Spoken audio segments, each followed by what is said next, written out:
అయినా ఏ దిగులు ఏ బాధ లేకుండా దీర్ఘ సుమంగళి కలకాలం వర్తిల్లమ్మ.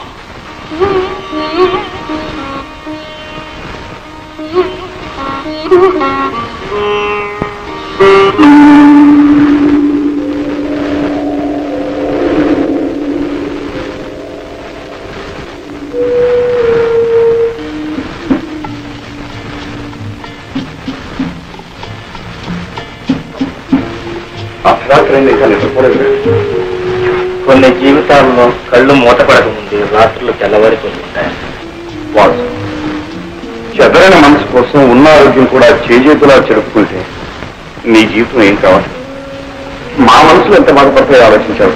నాకేమన్నా మనసును కంపేసిన మనిషిగా చాలా ఇష్టం. సరే కానీ లక్ష్మి ఆరోగ్యం ఎలా ఉంది? జీవితంతో పోరాడలేక వీటితో రాజీ పడలేక సతమతమవుతుంది. కన్న కూతురు తిరిగి పెద్దదై పెళ్లి పేరంటం చేసుకుని ఈనాడు సంతోషంగా భర్తకు చేసి అమెరికా వెళుతుంటే ఆనందంగా చీరసారే పెట్టుకుని మనసారా ఆశీర్వదించని నికృష్టపడుతూ బ్రతుకుతుంది.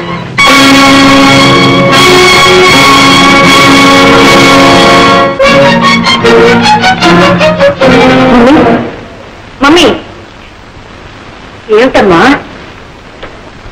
మమ్మీ, నేనెవరి కూతుర్ని?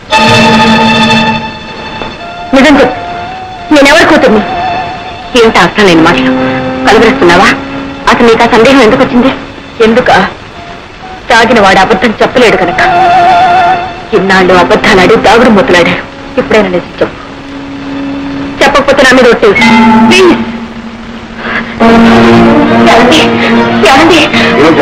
శోభకు కొంత నిజం తెలిసిపోయింది. మా లక్ష్మి ఎవరు? నేనెవరు బిడ్డను? ఏమిటో కన్న తండ్రిని ఎదురుగా పెట్టుకుని ఏమిటా పిచ్చి ప్రశ్న? బాబాయ్, నేనేం పచ్చి పాపను కాదు మాటలతో మరిపించడానికి. I'm not a child. నిజం చెప్పండి. ఎందుకు అలా కంగారు పడుతున్నారు? మాట్లాడండి. నా పుట్టక అంత అపవిత్రమైందా? నా తల్లి కడుపున పుట్టిన బిడ్డల కన్న కూతురని చెప్పుకోవాలంత పాపచ్చిగా పచ్చగా బ్రతుకుతున్న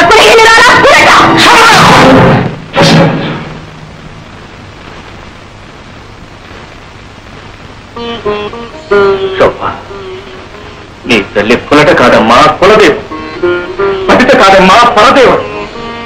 నా జీవన చూపి నేను ఇంకా బ్రతుకున్నాను అంటే అది ఆమె కోసమే.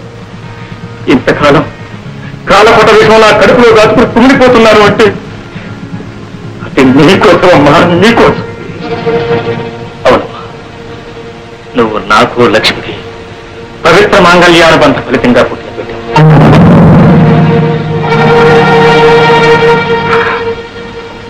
అవును, వాసు నీ తల్లిదండ్రులు.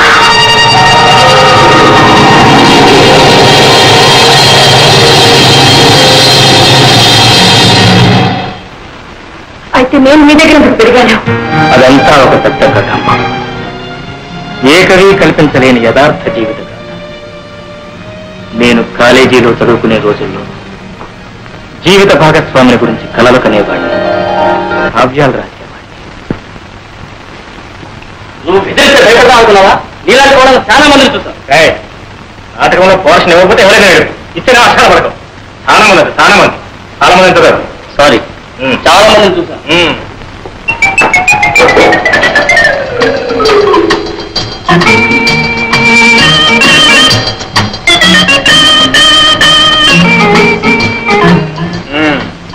ధర్మరాజు, ఏమిటి ఆ వేడి వాడి కూతురు?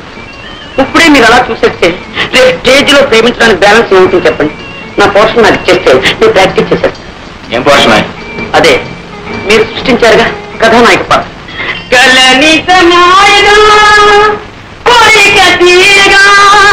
కథానాయక నేనేగా నేనేగా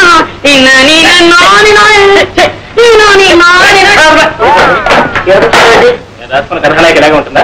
రాతరా పెన్నులో ఇంకులు కాబట్టి ఏమిటది మిసమిసలాడే బుగ్గల ఆచే బంతి పూల ఈ ప్రపంచంలో అలాంటి వాళ్ళు దొరకడం చాలా కష్టం రా. ఇందులో నన్ను నేర్పిస్తావు. అందుకని అప్ టు డేట్ ఫ్యాషన్ కుర్రాల్లో వేడి రక్తం పొంగేలా, నీ నాటకం రక్తి కట్టేలా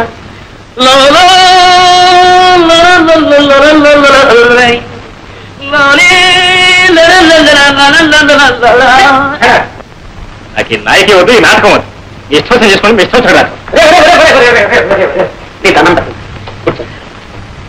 లేని వాళ్ళు తిండి లేక తిండిపోతున్నారు, ఉన్న వాళ్ళు లావెక్కిపోతామని తిండి మానే తిండిపోతున్నారు. ఆడవాళ్ళులా కనపడటం కోసం ఎంత కష్టపడుతున్నారు నీకేం తెలుస్తుందా? ఇగో నీ కోసం ఇక్కడ కట్టాను. ఇంకా కింద అరే హీరోయిన్ లాగా నేను వేస్తాను.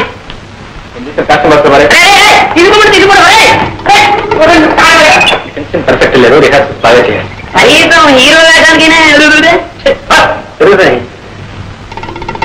వీళ్ళు మాత్రం మా నాటకం చేయలేకపోతున్నారు, మొత్తం చేయకూడదు. అలాగే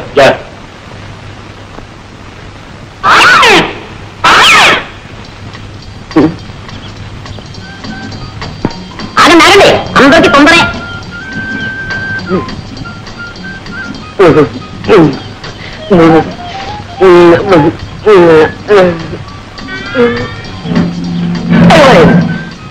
ఈ రాయితో గురించి చచ్చిపోతుంది పాపం కొట్టడానికి పువ్వైనా కాలేదు. అయ్యో చేతికండి కొమ్మైనా లేదు పాపం. ఈ పాపం నాకెందుకు, డైరెక్ట్ అటాకే. రాజీవలోచన నా రాజీవ్. ఓహో నీకు చూడు కదా, రాజీవలోచన. నీతో రాజీ పడాలని నా యోచన. 3 ఘట్టాలు, 3 పాయింట్లు, 3 ముక్కలు అంతే. కుక్కలా? మా కుక్క ఇంకా పిల్లలు పెట్టలేదండి, పెట్టగానే ఇస్తానండి. కుక్క వద్దు, పెట్టవద్దు, నువ్వే నాకు కావాలి. మొదటి ఘట్టం కట్టే, అంటే ఇలా ఇలా ఇలా. ఇందులో నువ్వు ఉన్నావు అనమాట, నేను ఇలా అంటున్నాను అనమాట. నవ్వారా? అయితే మొదటి ఘట్టం ఓకే. ఇంకా 2వ ఘట్టం కొట్టే, అంటే అది. ఏమిటి ఆలోచిస్తున్నారు? మీరు కన్ను కొట్టండి. ఏమండి, అది మీ అంగీకారాన్ని తెలియపరుస్తుంది అనమాట. కొట్టండి. కొట్టరా? కొట్టండి. కొట్టడం అంటే ఈ కొట్టుడు కదండి, ఇది ఈ కొట్టుడు, ఈ కొట్టుడు. ఏమండి ఏమండి, ఏమిటి 3వ ఘట్టమా? బుక్కులు బుక్కులు.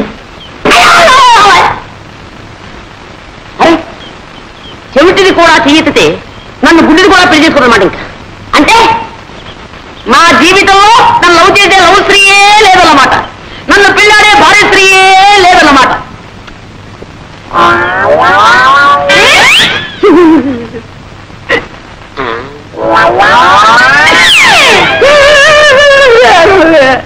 శ్రీహరి, నిన్న నీకు హోంవర్క్ ఏం చేశాను? నలుగురున్న ఇంట్లో ఒక్కొక్కరికి 3 మునక్కాయలు చొప్పున ఆ ఇంటికి ఎన్ని మునక్కాయలు కావాలను చేసావా? తెచ్చానండి. 1, 2, 3 దీర్ఘాయుష్మాన్ భవ. 4, 5, 6, 7, 8, 9. 9 తెచ్చావట. మీకు వాటం కదా, మీరు తినరేమో అని తప్పు తెచ్చానండి. వాటం ఒకటో లెక్కవా? లెక్క లెక్కే. మా అబ్బాయిని పెట్టి కోణం మాత్రమంటావా, మా ఆవిడ పెట్టి నన్ను ఆడమంటావా? మీరు పట్టండి. నేను పట్టాలా? పట్టండి సార్, జాంపండు. నీ తల్లి కడుపు బంగారు గారు. నమస్కారం. దీర్ఘాయుష్మాన్ భవ, సకల విద్యా ప్రాప్తిరస్తు. ఒరేయ్, బెండకాయ లెక్క ఎవరికి ఇచ్చాను? నాకండి. ఈ నాయనమ్మ ఇంకెన్నాళ్ళు ఉంటుందిరా, ఇలా అంచెల్లా అయిపోతున్నావు. ఈ వేళ తెల్లవారు ఏమిటో నాకు ఆకలి సహించేస్తూ ఉంది. మీ అందరికీ సెలవు ప్రకటించేసి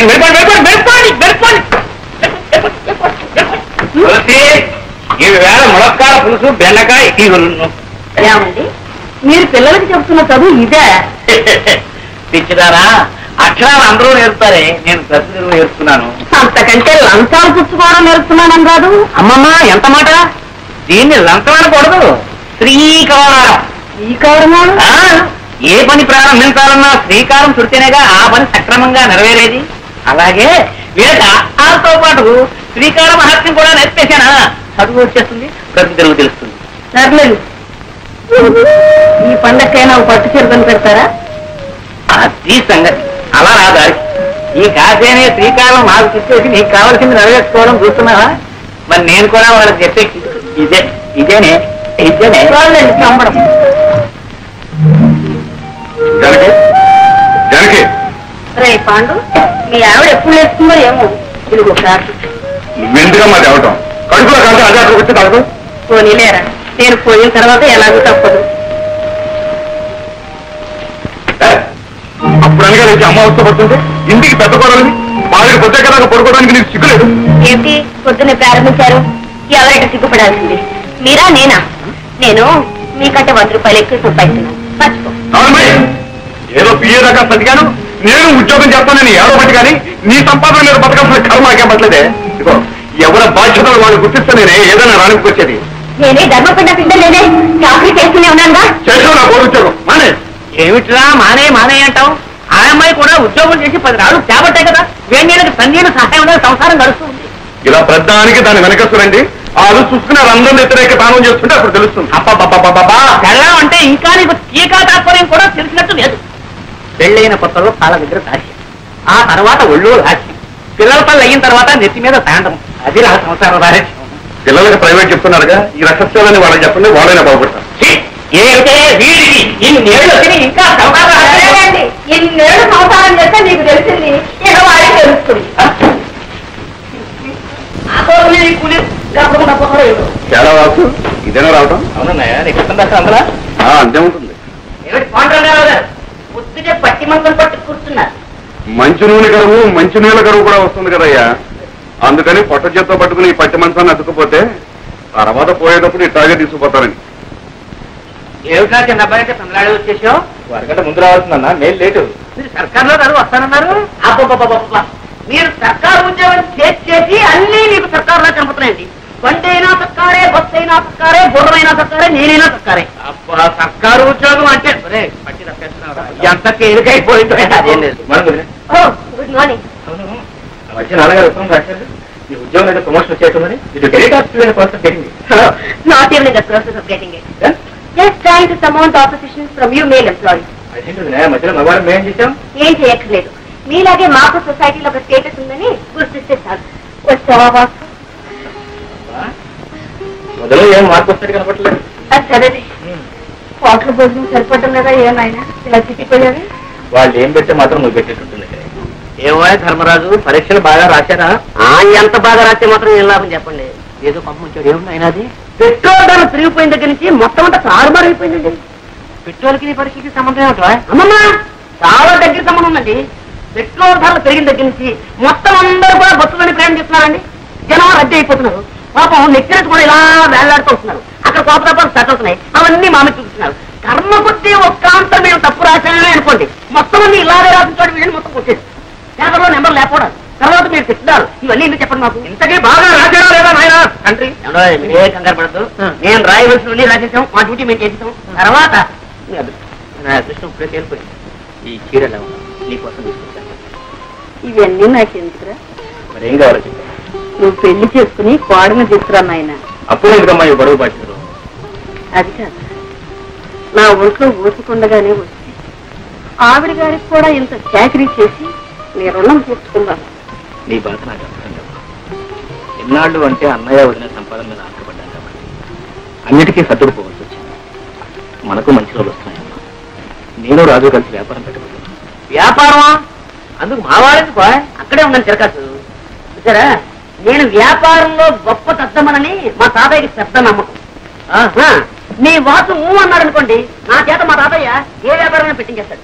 అందుకని నీ వాడిని మా ఊరు తీసుకెళ్ళిపోతున్నాను. అంటే మీ తాతయ్యకి మా వాడిని శ్రీకారం పెడుతున్నావు అన్నమాట.